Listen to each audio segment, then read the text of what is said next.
Nice costume. You too. Thanks. The hard part was figuring out the right number of arrow holes.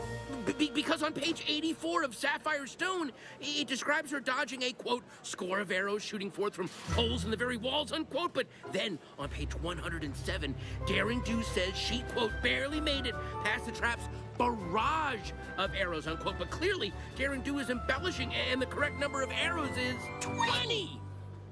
Wow. Boy, and we're supposed to be the nerds.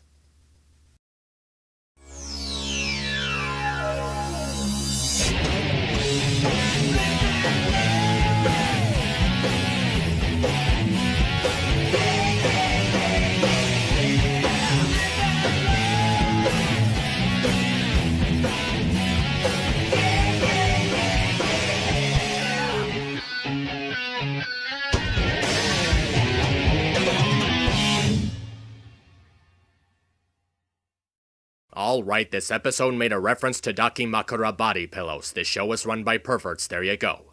So, what do you make of an episode named Stranger Than Fanfiction? I mean, can anyone say that with a straight face? I think not. Rainbow Dash attends a Daring Do convention where she meets Quibble Pants, and the two hit it off pretty well. At first. They start arguing over the quality of later entries in the series. Gee, that sounds like something else that I'm familiar with. Eventually, they get involved in Daring Do's latest scuffle with Caballeron in search of another treasure. Now the two must work together to outsmart Caballeron and help Daring Do find the treasure while working around their disagreements with each other. Is it as irritating as it sounds? Is Ice Age 5 one of the worst pieces of shit I've ever seen? Sorry, still fresh in my mind.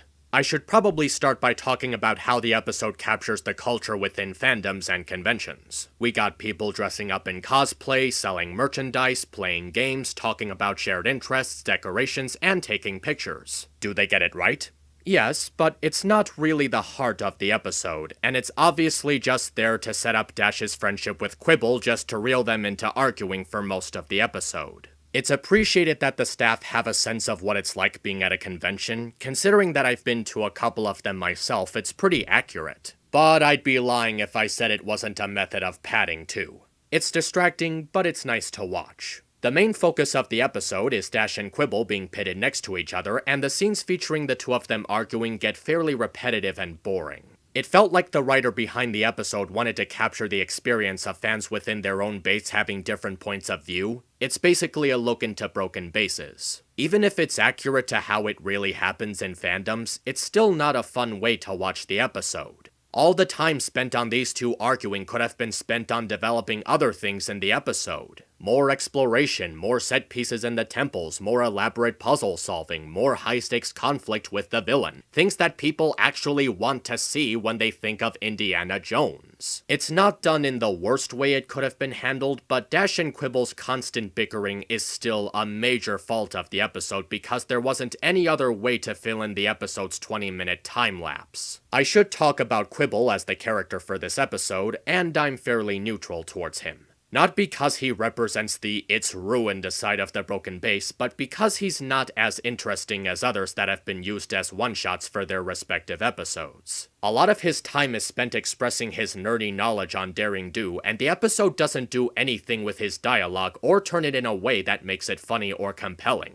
He just talks about Daring Do because, well, he's a Daring Do nerd.